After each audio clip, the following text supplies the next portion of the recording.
Welcome to Mahasen media. Lokesh గారు Russia వెళ్ళాడు. రష్యాలో ఆంధ్రప్రదేశ్కి కావాల్సిన పెట్టుబడుల గురించి సదస్సులు నిర్వహించాడు. రష్యా నుంచి దాదాపు 15 గంటల జర్నీ అనుకుంటా ఇండియాకి వచ్చాడు.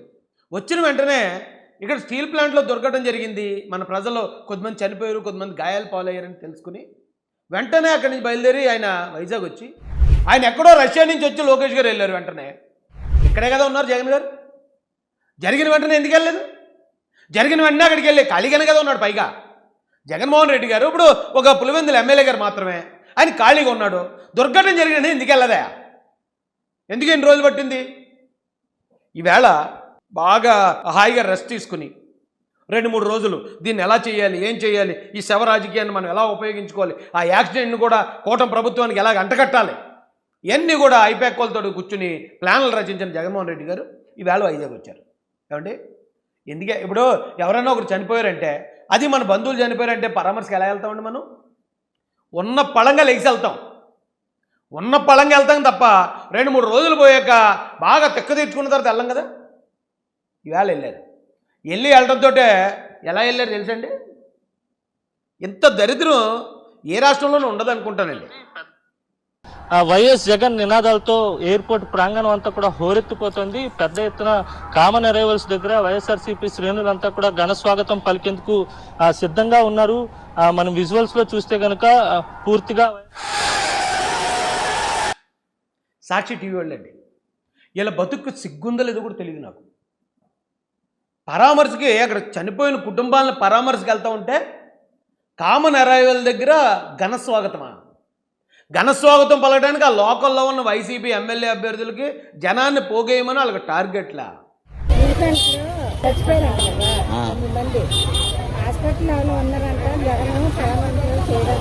స్టీల్ ప్లాంట్ సంబంధించిన వాళ్ళ మీరు కాదు, అందరిని తీసుకొచ్చారు. మీరు అంటే మీరు స్టీల్ ప్లాంట్ సంబంధించిన వాళ్ళ? డబ్బులకి ఎంత ఇస్తారన్న? 100 రూపాయల డబ్బులు ఇచ్చారమ్మా వచ్చినందుకు? 100 రూపాయల. జగన్ వస్తున్నాడు. జగన్ జగన్ జగన్ వస్తున్నాడా? దేనికమ్మా? జగన్ వస్తున్నాడు. జగన్ వస్తున్నాడంటే ఎంత చనిపోతున్నా మీటింగ్ అని పారాయాలు మీరు చచ్చిపోతాను మధ్యలో. డబ్బులు ఇస్తున్నారా? మరి అయితే మా తీసుకొచ్చిన నాయకులు ఎక్కడ ఉన్నారు, ఏమి ఇస్తారో తెలియదు. 100 రూపాయలు ఎంత ఇస్తారో అందుకు పాలొచ్చిన 100 రూపాయలే. మరి ఏదనుకుంటారు? అలా కాదు, అంత కాదు, 500 వెయ్యి ఇస్తున్నారంట. ఇప్పుడు 100 రూపాయలు మాకు 1 నెంగిలి అక్కడ జనాన్ని పోగేసుకుంటారా? పోగేసుకుని అక్కడ మళ్ళీ సీఎం అని అరుపులా? జగన్మోహన్ రెడ్డి నవ్వుకుంటూ అందరికీ విష్ చేసుకుంటూ జగన్మోహన్ రెడ్డి ఎంట్రీయా? మరి ఏం బతుకులు బతుకుతున్నారా మీరు? ఏ సిచ్యువేషన్కి ఎలా రియాక్ట్ అవ్వాలో తెలియదు. ప్రతి దానికి జనాన్ని పొగేసేటు సీఎం అని అర్పించుకోవటం, ఓ జగన్ గారు ఎక్కడికి వెళ్ళినా బాబు జనం తెగొచ్చేస్తున్నారనే ఒక బిల్డప్ ప్రజలకు ఇవ్వడానికే పోయిన 5 సంవత్సరాలు ప్రయత్నించారు. అయినా కూడా ప్రజలు మిమ్మల్ని చీకొట్టారు. ఇంకా బుద్ధి రాలేదా? ఇంకా అదే పద్ధతా? అక్కడికి జనమా? అక్కడికి జనాన్ని మొబిలైజ్ చేసుకుంటారా? అక్కడికి జనాన్ని తరలిస్తారా? ఇంత సిగ్గు లేకుండా ఎలా బతుకుతున్నారండి? ఏంటండి ఇలాంటి ఓ దారుణమైన పార్టీ ఈ రాష్ట్రానికి చేయడబట్టినట్టు పట్టిందండి. ఆ గోల చూడండి, అంతమంది అలా గోలగా గట్టిగా. ఇప్పుడు ఒక ఎయిర్పోర్ట్లోకి ఒక 500 మంది వెళ్తే మొత్తం ప్యాక్ అయిపోద్దండి, అంత మించి ఏమి లేరు ఇక్కడ. కానీ 500 మందిని అక్కడ పెట్టాల్సిన అవసరం ఏంటి? చెప్పొచ్చు కదా, బాబు నేను వచ్చేది పరామర్శకు వస్తున్నాను, ఎవరు జనాన్ని అక్కడికి రానివ్వకండి, లేదంటే లోకల్ పోలీసు వాళ్ళకి చెప్పి ఏమంటే అక్కడ ఉన్న పాసింజర్లకు ఇబ్బంది లేకుండా చూడండి, ప్రయాణికులకు ఇబ్బంది లేకుండా చూడండి, అక్కడికి ఎవరిని రానివ్వకండి అని ఆ కార్యకర్తలుగా నాయకులకి చెప్తే ఎంతమందో రారు కదా, అక్కడికి తగలడరు కదా. వీళ్ళే ఆటోలు పెట్టి వెహికల్స్ పెట్టి అరే జనం రండి, లేకపోతే జగన్మోహన్ రెడ్డి ఒంటరి అయిపోతాడు, ఆయన దగ్గర ఎవరు లేదనే విషయం అందరికి జనానికి తెలిసిపోద్ది. కాబట్టి మీరు వచ్చి సీఎం అంటే ఇప్పుడు సీఎం అన్నట్టు సీఎం అయిపోతాడా? అరే రే జనం ఎంతమంది, ఒక 300 మంది 500 మంది సీఎం అంటున్నారు, కాబట్టి ఈయనకి సీఎంగా ప్రమాణ స్వీకారం చేసేయాలని గవర్నర్ గారు పిలిచి ప్రమాణ స్వీకారంగా చేయించేస్తారేంటి? ఇంత సిగ్గు లేకుండా వీళ్ళు బిహేవ్ చేస్తూ కష్టం అన్న వెంటనే ఏమంటే అమెరికా నుంచి కానీ రష్యా నుంచి కానీ ఎవరైనా ప్రయాణం చేసినప్పుడు అక్కడ టైమింగ్ ఇక్కడ టైమింగ్ తేడా వచ్చి ఖచ్చితంగా మనిషి కొంచెం వీక్ అవుతారండి. జెట్ లాగ్ ఏదో అంటారు దాన్ని. ఖచ్చితంగా 1-2 రోజులు రెస్ట్ తీసుకుంటే తప్ప వాళ్ళు సెట్ అవ్వలేరు. వచ్చి రావడంతో ప్రమాదం అని తెలియగానే పరిగెట్టుకొచ్చాడు లోకేష్ గారు అక్కడికి. ఓ కుటుంబ సభ్యుడు ఎలా స్పందిస్తాడో అలాగొచ్చాడు ఆయన. అలాగొస్తే ఆయన మీద కేకలేంతారా, ఆయన మీద ప్రశ్నలా? ఎట్టిపోతున్నావు అండి బాబు, నాకు అర్థం కాదు. రాజకీయం ఎంత దిగజారిపోయింది ఆంధ్రప్రదేశ్లో వైసీపీ వచ్చాక. ఎంత నీచ స్థాయికి వెళ్ళిపోయిందండి ఆంధ్ర రాజకీయం. మీరు ఎలాంటి వ్యాపారాలు పత్యాపారాలు చేయడం వల్ల కూటమి ప్రభుత్వానికి మేలే అది. ఎంతమందిని తీసుకుని వెళ్ళి ఒక 500 మందిని అక్కడ పెట్టుకుని సీఎం జగన్ అంటే సీఎం అయిపోతాడా?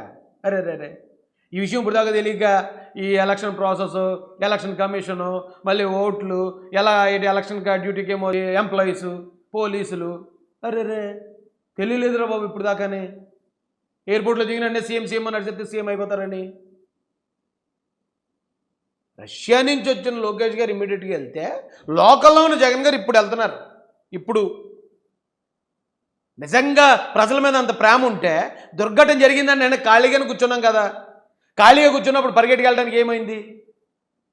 సిగ్గు ఎగ్గు లేకుండా మళ్ళీ లోకేష్ గారి మీద, పవన్ కళ్యాణ్ గారి మీద, కూటమి ప్రభుత్వం మీద తప్పుడు ప్రచారాలు. తప్పుడు చిచ్చి, ప్రజలంతా చూస్తున్నారు.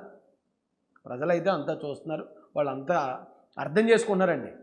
వీళ్ళు ఎలా బిహేవ్ చేయడం కూడా ఒక అందుకు కూటమి ప్రభుత్వానికి చాలా మంచిది. ఇప్పుడు అపోనెంట్ వీక్గా, అజ్ఞానిగా, అలాంటి దరిద్రంలో ఉన్నప్పుడు మనం హ్యాపీ కదా. వీళ్ళు ఎలాంటి తెంగర పనులే చేస్తారు, ఇలాంటి పనికిమాలిన పనులే చేస్తారు, ఇలాంటి అడ్డమైన పనులు వాళ్ళు చేస్తారు, వాళ్ళు ఓటమి వాళ్ళే కొని తెచ్చుకుంటారు. సో మనం హ్యాపీ అనండి. చాలా నీచంగా ఉందండి. అంటే ప్రజల కోసం పనిచేసేవాళ్ళు. ఇంకోటి కూడా ఉందండి ఇందులో స్ట్రాటజీ.